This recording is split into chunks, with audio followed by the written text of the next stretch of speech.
Hello, Hello, I'm Alex, I'm Val. and today we're going to talk about To Save Us All from Satan's Power, Season 3.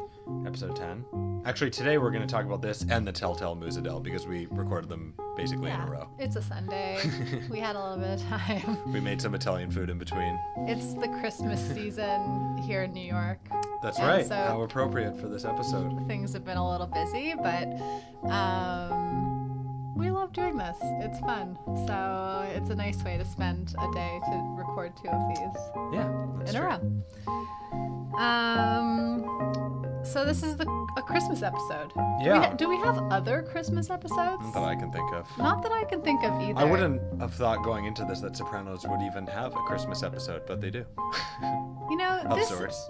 season's interesting. Like this season is a lot about like the passing of time and the passing of Right. seasons. So it, in some ways, like it doesn't surprise me that they do, but it also then in the same way like doesn't surprise me that other seasons don't. Right. You know, like there definitely is something about this season that's really focused on how time passes and how, like, even like they do things to kind of like, even in this episode, like they do things to make you very aware of the passage of time. Yes. So in this episode, we have flashbacks, which is something else we don't see all that often Yeah. in Sopranos.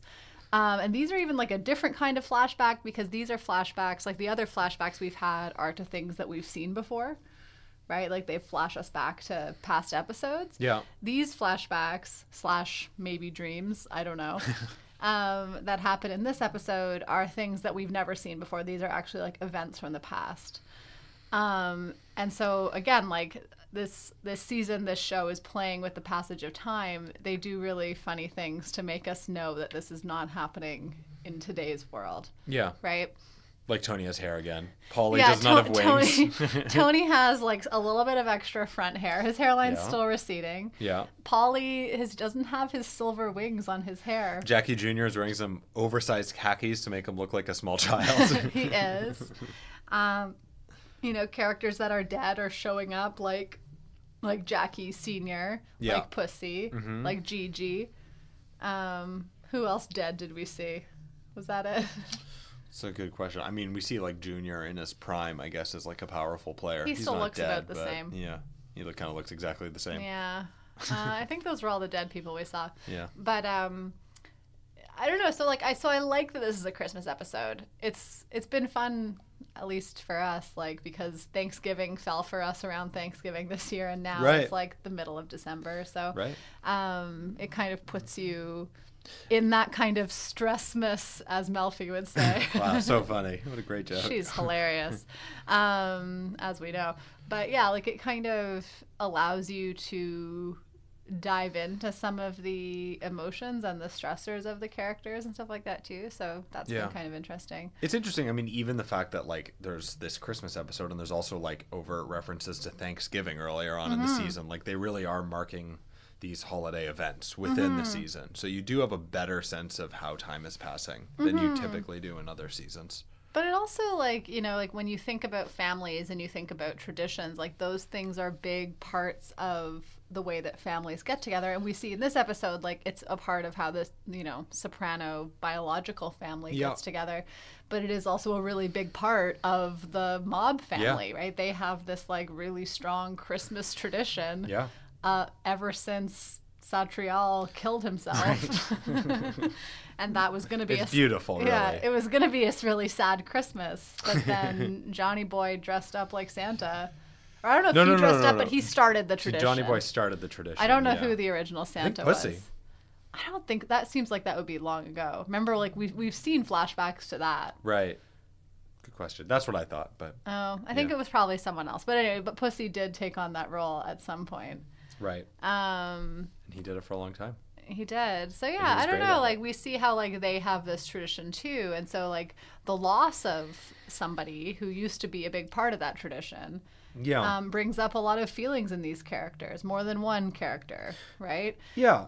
There was something for me with that actually that I found interesting, like the fact that Satrial committed suicide is relevant. Like that is like new information again. Like we see this collateral damage of their influence. Yeah. But then again, there's this kind of like multi-dimensionality to these characters of like obviously they're perpetrating like horrible things on people and busting out this business, but that tradition that they create is actually like kind of heartwarming. Yeah. Like they actually are kind of giving to the community and looking out for kids and giving them presents. Like there's nothing really nefarious about that. Like it's just like a nice thing that they're doing. Yeah. But something that I was thinking about is like this idea of like Big Pussy is dead now and has moved on and they don't know how to fill that, and Bobby is the new Santa and he can't fill those shoes. Yeah. Like he is unable to do it. He's shy, but he's like the kid is now coming up to Santa and saying "fuck you, Santa." It's a great which again scene. is like also like when you think about it in the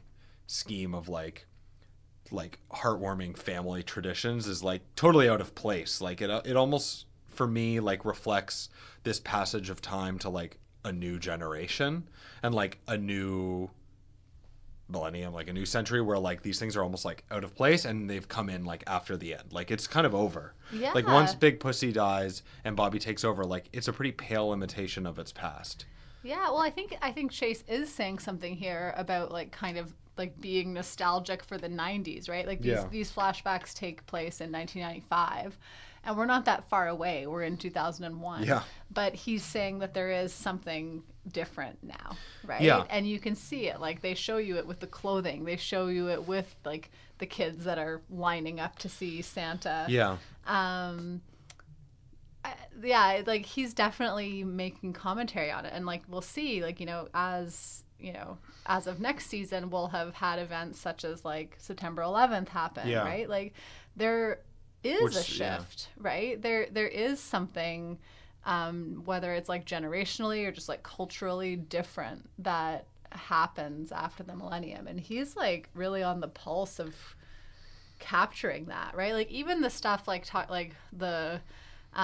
we see it 2 times, like the TV is on in 1995, and we see like the O.J. Simpson trial happening, compared to then like the things that are going to happen in the year 2001. I don't know.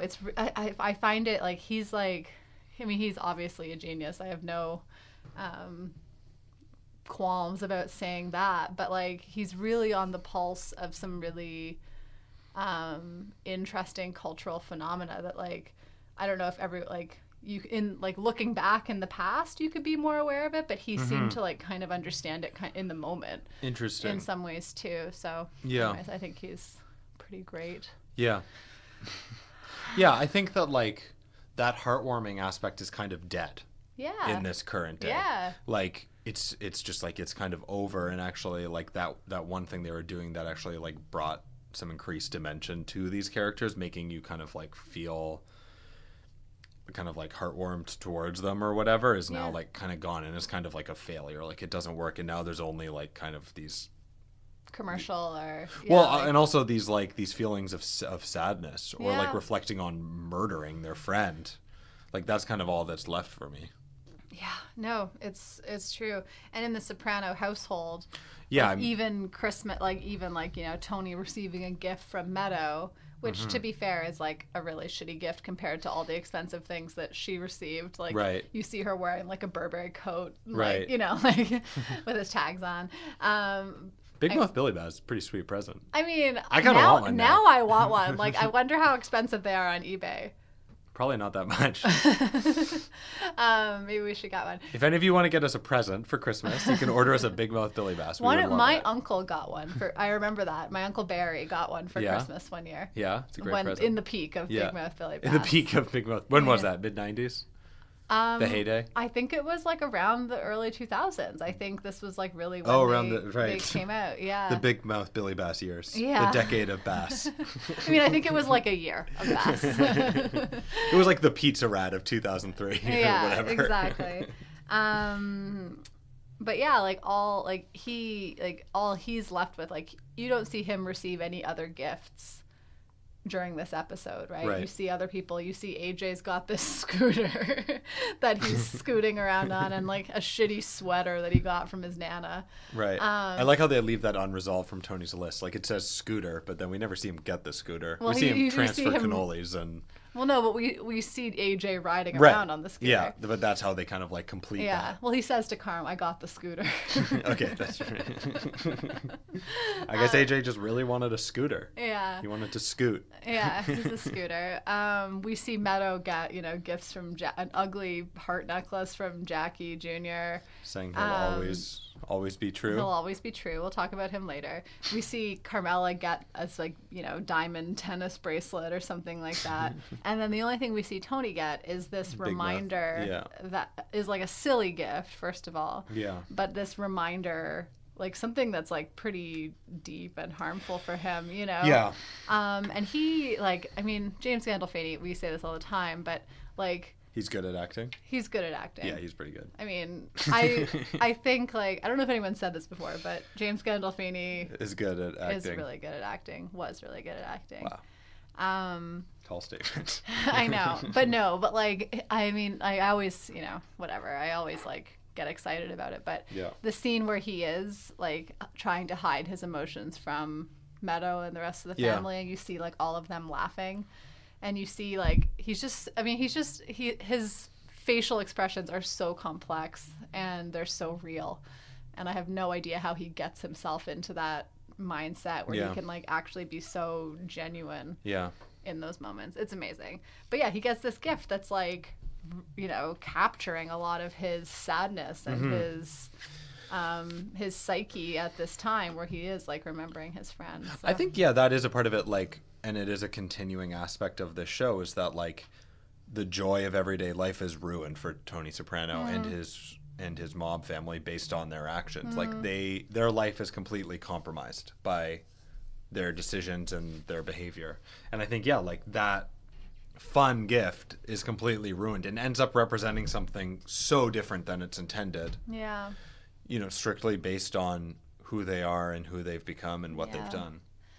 It's even interesting, it's seeing them back in 1995, right? There is something different about them, right? Right.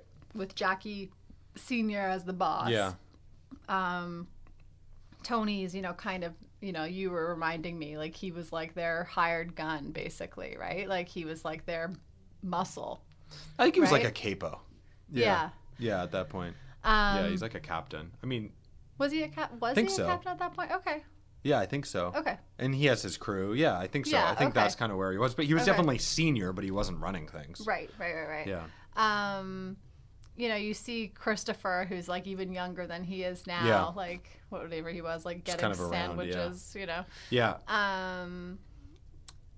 There was something more lighthearted with them, even in this really stressful, there was this thing going on with Junior, right? They sent Pussy down to Boca to talk to Junior because he had done something with the truck line, right? And it's this big kind of confrontation that's about to happen, but even in that there's some lightness to them. They're not as heavy as they are now. At least that's kind of how I was seeing it. Yeah. But yeah, I love how this episode starts in particular, and I had to even pause the show and just say how much I love it, because Tony's back at Asbury Park. Yeah. And so last time we were there, it was a dream sequence, right? It was the only time we've been there. The only time we've been there, it was a dream sequence. And so we were there, and it's cold again, it was also cold in the dream sequence. And we're is this a dream like last time? And then we see all these dead characters, right? Yeah. We see Jackie Sr. and we see Pussy. Yeah. And those are both two characters who we've seen die, yeah. right? And so we're is this a dream, right? And then they're talking about these real things that we kind of know about, right? They're talking about Junior.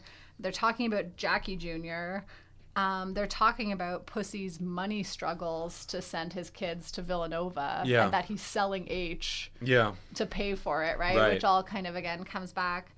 And it ends with, well, at least that scene ends with Pussy saying that he always wanted a house by the ocean, maybe in another life. And also this like gazing out at the water, which is Yeah. a complete reference to the last scene of season 2 and a lot of focus on the water. Yeah. And so we don't have yet a sense that that's anything real, right? That like It's definitely disorienting. it's disorienting. Like as a viewer, like you're probably inclined, like again, we've seen this show before. Spoiler. But like I even like seeing it, I'm like, wait a second, like is this a dream sequence? Like what's going on here? Yeah. And then we transition, we're still at Asbury Park. Yeah. And we have Polly, who always looks like a creepy dude who would be in a dream sequence. Like he kind of like floats up kind of, because we have him floating by in that last dream sequence. And so he kind of like approaches Tony in this really weird way. And he says, so we're going to go see your boat, you know, like, like, you're like, he's so, I mean, he looks crazy, right? You're like, is this still a dream? Right. And we don't know. And then Tony wakes up. So at this point in the episode, we really don't know what's real and what's not. Right. We find out later on, he like gives a one-off mention that he had gone to the shore to winterize his boat the day before or whatever, right? Yeah. He talks to Melfi about it, doesn't he? You just dropped your pen. I just dropped my pen. That's okay. Sorry, everyone. But we're not going to pause it edit it for that. You know, so he's with Melfi, and he says he went to the shore to winterize his boat. But we see him wake up from that dream, like we see him wake up in a panic, right? Yeah. So it's really unclear what part of that was a dream and what part of that was completely real. Yeah, which I love. And I think because it makes you wonder too, like the fact that those things did exist. Like now we have the context of him meeting at Asbury Park, which gives a different meaning to the dream sequences that he had that revealed that Big Pussy was a traitor to him. Right. No, exactly. Because now it's like those actual events infiltrated his subconscious, and that was just kind of like bubbling up, which is different, right, than just like a weird dreamscape place. It's like that was kind of like festering, and he was dealing with that within his subconscious, and then it came out. Yeah, well, because we see like throughout this episode, right, that they are revisiting the events of 1995 to see if at that point Pussy was already wearing a wire. Yeah. Right? So it makes sense then that like, because that's, you know, what we are referring to is the dream where Tony kind of in his dream state comes to a realization that Pussy is the rat. Right? That's the dream that takes place at Asbury Park. And so it is interesting then to see this flashback, right, where they're talking about Pussy selling H. We have mention of him going away, right? Going away and coming back, which is suspicious always, right? His back is already hurting at that point. So it makes sense that that's like what's living in Tony's subconscious. Totally. And then we see that it's living in other characters' subconscious too, right? Yeah. So we have a dream from Syl, which we've never seen inside his subconscious before, but now we do. But he's being haunted by the discovery of this Santa suit. Yeah. So it's like the holidays bring up weird stuff. And I don't think that there's supposed to be closure on whether it's a dream or real. I mean, my interpretation is that it happens. He's in Asbury Park, and it's real. I think so too. For sure. And he's actually there meeting with Polly in the current day. But he's thinking about this past event. Yeah, I think that is... The evidence is probably overwhelmingly in favor of that. But they drop these little things where there is a little bit of ambiguity in the fact that he's waking up, and they use these edits, and there's an insanely weird edit where the screen like I mean, there's not much to talk about it. The screen like turns into a diamond and rotates around, and then they go to the next scene. It's in another it's within a flashback. That edit is within a flashback. Which is very like unusual for the show, which really focuses on having kind of like a realism to it at all times. But I think it's very intentional. I mean, I think this show is constantly dealing with ambiguity and unresolved questions. And like, even when they go to the flashback and they're talking to Pussy, and the first scene is the TV, and it's O.J. Simpson, which is like a pretty famous case of people not knowing the answer of whether this is something that happened or didn't happen. And then... I mean, is it? Well... Nonetheless, I think that it's used for a purpose. And even in that scene, like the kind of like mixed use of images. So like they're in this kind of like oceanfront diner, and they're Yeah. talking, and you have this imagery of water behind them, which has kind of been like elevated to this kind of like metaphorical level within the show, but now it's within the context of this real situation that actually happened. And yet there's still like some question, because everything is getting kind of like muddled. So is it real? Is it not? What is real? What lives in the subconscious? It's all kind of mixed together. Yeah, well, and the same with this, like, hypothesizing that Pussy might have been a rat all the way back in 95. Right. Right? Like, we have evidence that supports, because we heard it from Skip Lipari, we have evidence that supports that they only turned Pussy in 1998. Yeah. That was said. Yeah, he states that in the second season. Right? But, I mean, I don't know. Like, I guess it's possible that he could have been turned Right. before that, and Skip Lipari was not privy to it. I don't know. You know? But like we have this ambiguity in that too. We have these, you know, like they revisit these scenes like when Pussy showed up already wearing a Santa suit, Yeah. and got mad at, I think it was at Polly, for like hitting him on the stomach, right? He's like, watch the suit. Like I said, like the mentions to like his back pain, et cetera, et cetera. Yeah. It just brings ambiguity to these events, Yeah. which I think is what this show is Yeah. constantly doing. But the result is really real, right? Like the result is not ambiguous. The result is like Tony says to Melfi, like after being in last week's episode / for us earlier today's episode, where he's feeling really good. He's in this new relationship with Gloria. He's Yeah. like super happy. Not that he says that, but not that he says that to Melfi, that he's in a new relationship with Gloria. No, but we know why he's feeling so happy in that episode. Here he says to Melfi, he says, I was feeling so good and now I'm back to square one. Like I have ginger ale on the brain. Yeah. Which is a good Getting close to descriptor. panic attacks too, which is something Well, that we haven't like seen waking up in a panic attack, Yeah. right? Which Carmela gives zero fucks about. Right. Because it's Christmas time. Stressmas. It's Stressmas time. And so the implications are really real, and like the sadness that these guys feel, like with Syl having this dream as well about Pussy stealing Jarlsberg cheese from the strip club. You know, these things are really real. Yeah, I'm just trying to like just see if I have anything else with that I mean, wanted like, to talk you know, about. yeah, there's just like, you know, there's a lot of examples. Like they talk about the 1995 sit down and like, Right. as if like Pussy being MIA is like definitive proof of him being a rat. And it's like, it's not. Like we don't have that. And, you know, Tony's a character who doesn't deal well with ambiguity. Yeah. It's interesting, even in Melfi's office, when Pussy is mentioned by Melfi, he just stands up and walks out. Yeah. Probably like the most unambiguous way that he could respond to that kind of line of questioning. Right. But even, the way that they interpret information now, it's like, oh, that answers it. And it doesn't really. Like, we don't actually have all the answers. Yeah, but for me, it makes sense. Like they have to look for some kind of. I mean, it's human, We all are. Yeah, of course. I Like, mean, we're constantly trying to solve the puzzles. oh, we're always trying to solve Sopranos puzzles, definitely. But like, they killed their friend, right? And there's a ton of references to that. Like, Pussy's like, I love that guy more than anything, and he fucked us, you know? Yeah. So obviously Polly, they're. Polly said that. Oh, sorry. Yeah. Oh, God. Well, Pussy. This is the second episode today. I'm sorry. I always mess up names. They have to find some way to deal with it. Just like they have to find, you know, like even though Bobby is like the least perfect replacement for Pussy as Santa Claus, like they couldn't just not have that be a thing, right? They like they need to go on and they need to be able to function. And the only way they can do that is to kind of like tell themselves a story, right? It's comforting. Yeah. They can feel kind of justified for doing it. Yeah. So, you know, I don't know, it's very human. Yeah. Absolutely.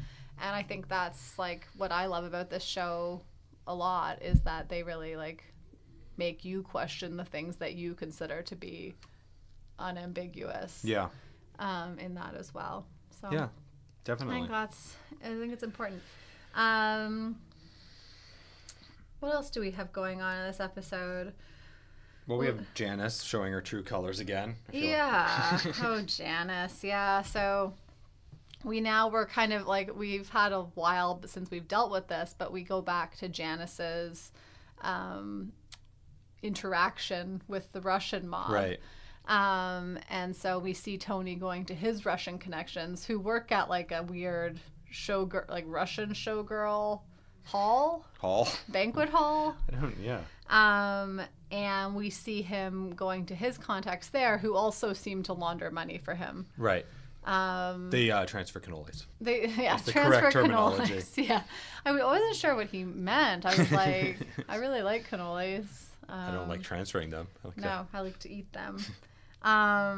But he goes there to get their help with dealing with Janice. And it's an interesting one because I feel like Janice is faking it. I mean, I don't know what you feel, but like... Yeah, no, I feel like she's manipulating. Like their sink is full of dishes and she's like, I just can't because of my wrist.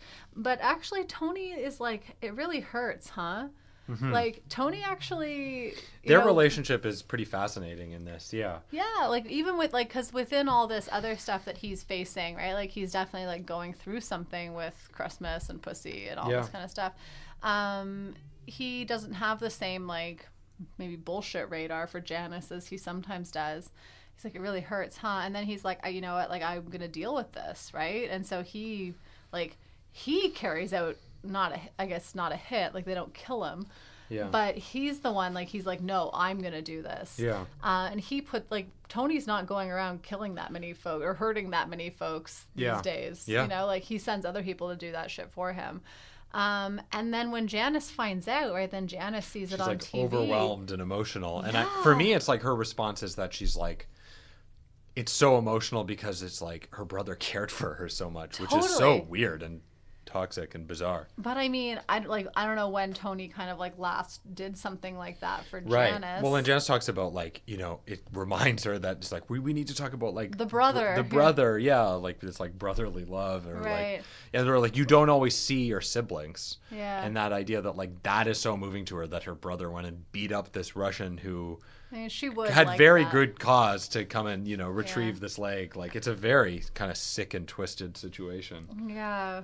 And also kind of a window into the depravity of Janice as a character. Like, that is what would overwhelm her with emotion, and like what she would appreciate is very strange. Yeah, I mean, yeah, but like that was believable. Like, you know what I mean? Like, I could see how that would make Janice that overwhelmed. Mm-hmm. She's someone who's clearly really struggling to find...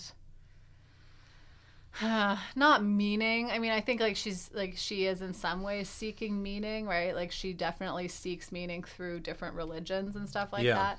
But like, she's also trying to find like love. Mm-hmm. We've seen her date a number of people more seriously than others. Great taste in men. She's great taste. Now she's dating this narcoleptic who I think could be a fake narcoleptic, because there's that one point where everyone comes in. That's the ambiguity you got to deal with.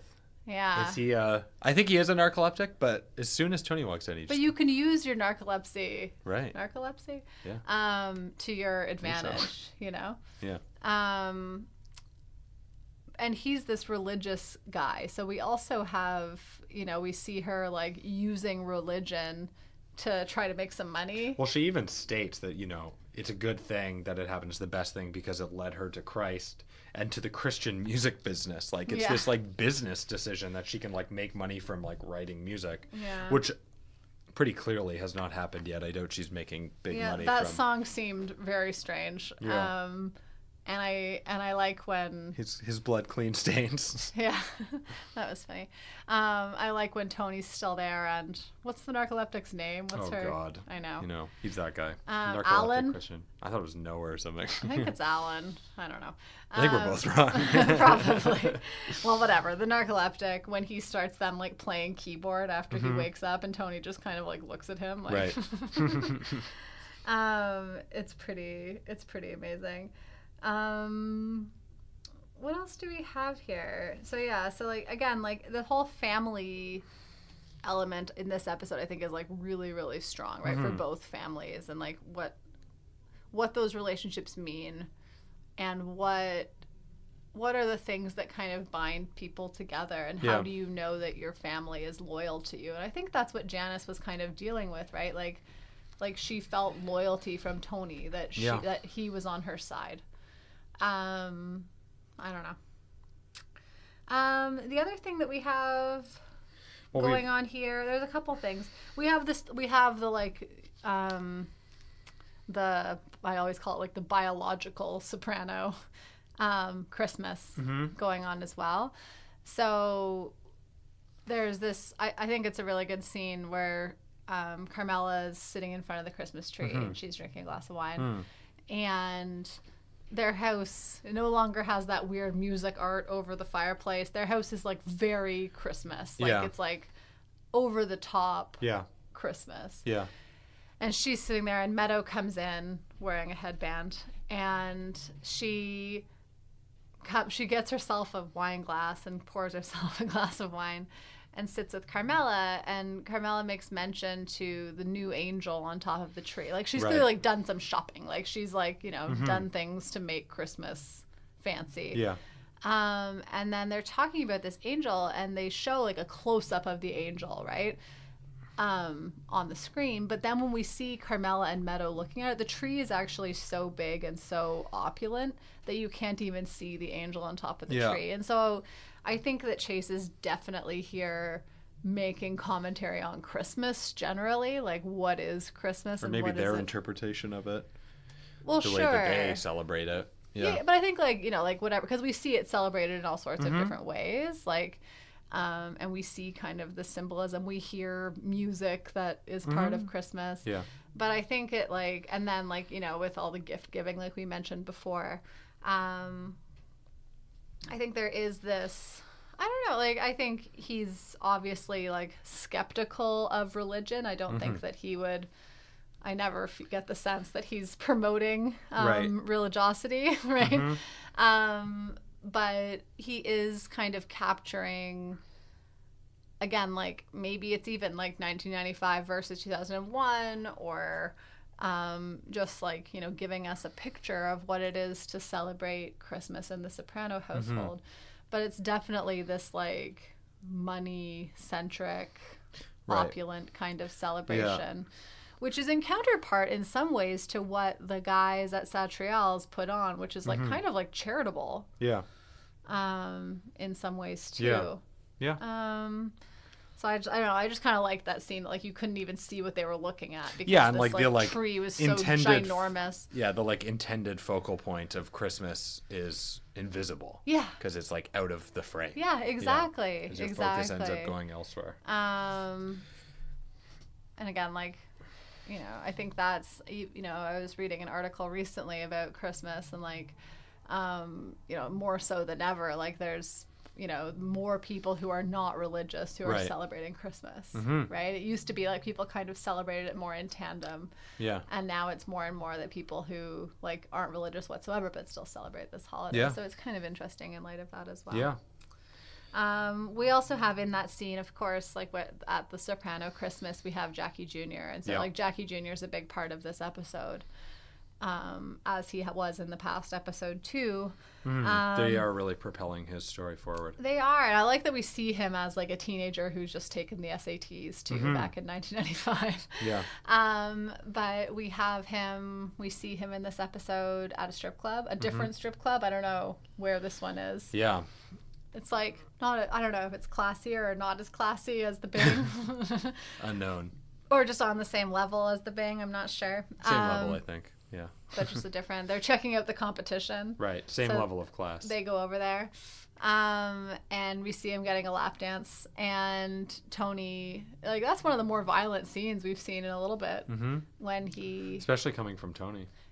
Again, like we see Tony kind of engaging in these violent acts that we haven't seen him engaging in a very long time. And again, maybe is that part of his like anger and sadness surrounding some of the events that have been going on?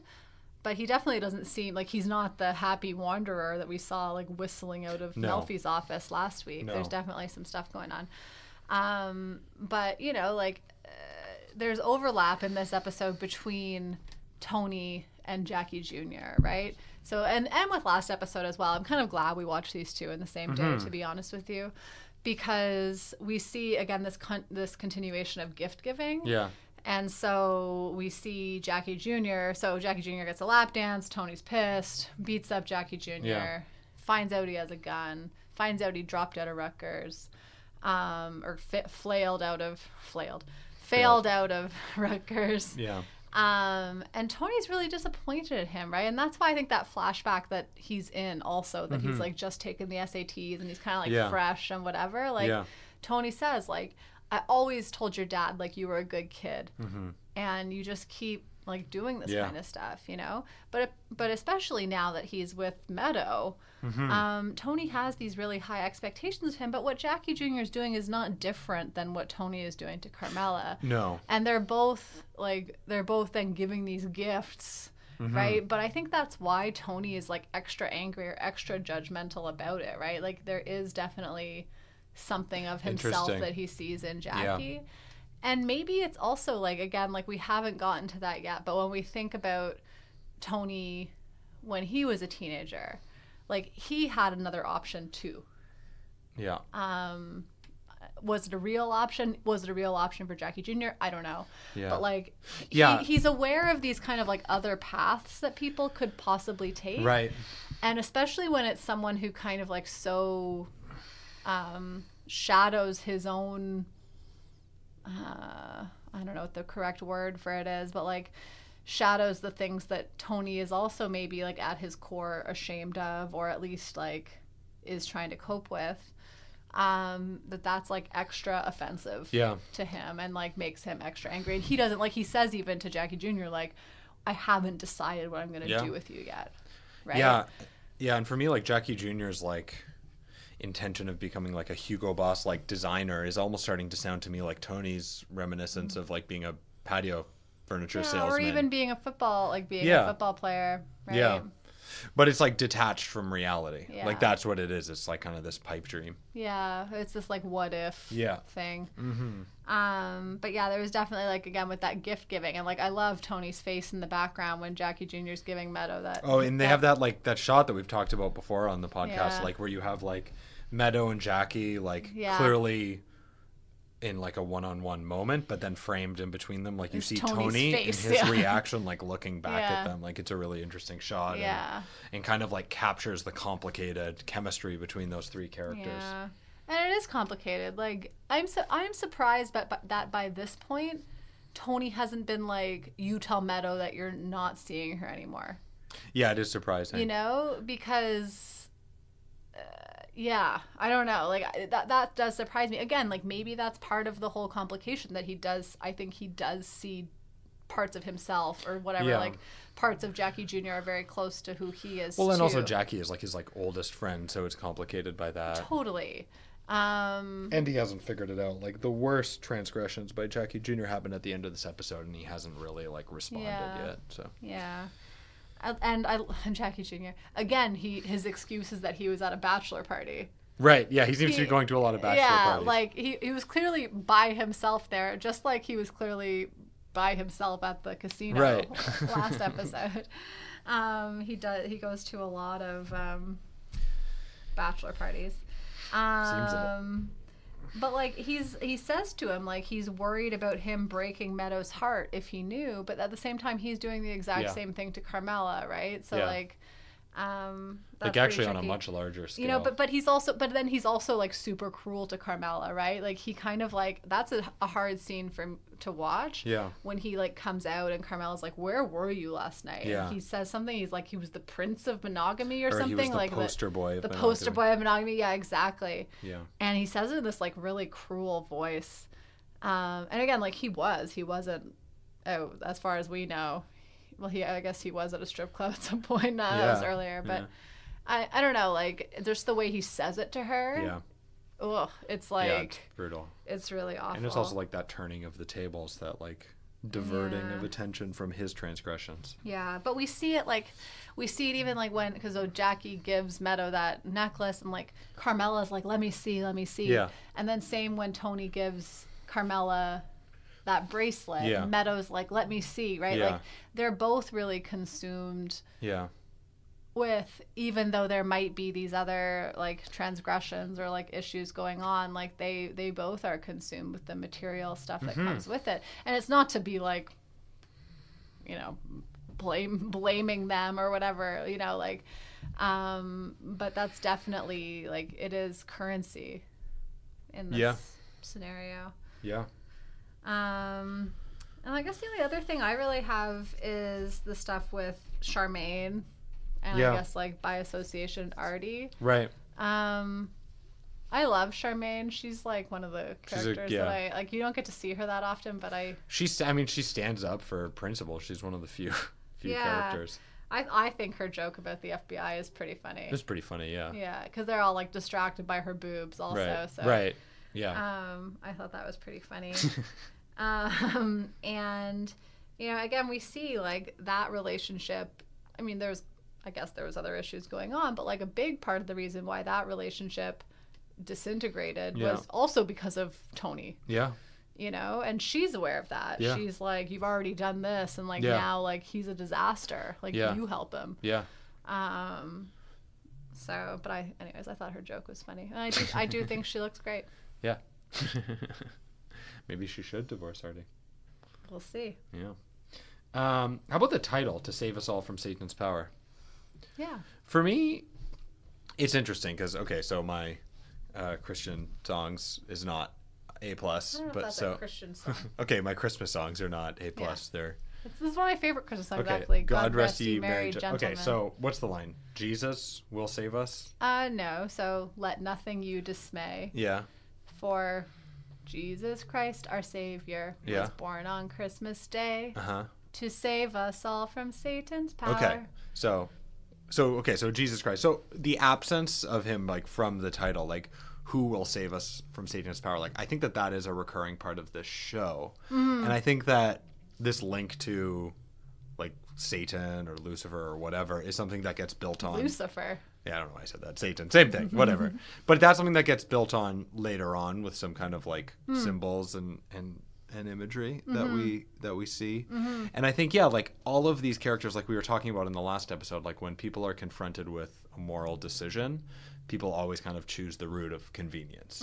Like people don't think about, and that's why Charmaine stands out because she actually like confronts these issues and thinks about like what the right thing to do is and what the impact of these quick decisions are that maybe benefit somebody in the short run but damage a lot of other people. Right.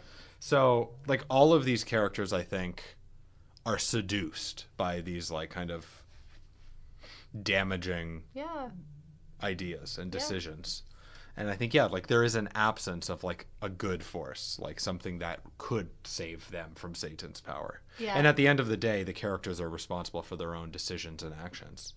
But in this world, we don't really see anything that's like kind of guiding people. No, like there's multiple options that are kind of evil, but then there's not a good, there's not like a force for good.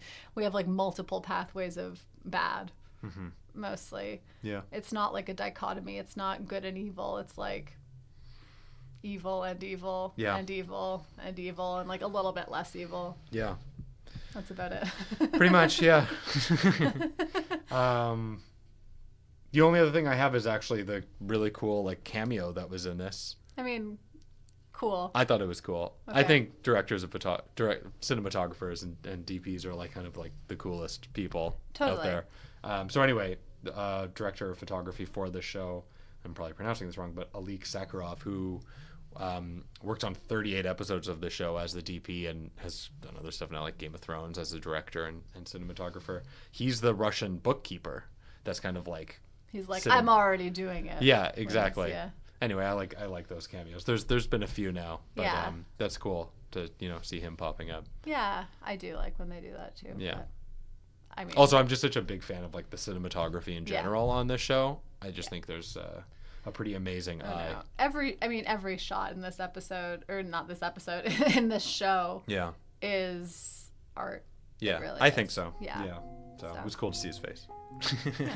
You didn't know his face before, but now you do. Yeah. Anyway, just wanted to share that with everyone because I didn't know that until this viewing, I think. Yeah. I guess a few viewings ago, I forgot. Yeah. We have, Yeah. read about the show. Many times and from many different sources. Yeah. Many times over. Anyway. Merry early Christmas. Merry early Christmas. Whenever you're listening to Merry to save us all from Satan's power. Yeah. 310 of Sopranos. And we only have 3 episodes left. Of the season, yeah. Yeah. So we'll be back soon. Yeah. And Maybe thanks not for today. listening. No, we're done for today. Yeah. Anyway, thanks for listening.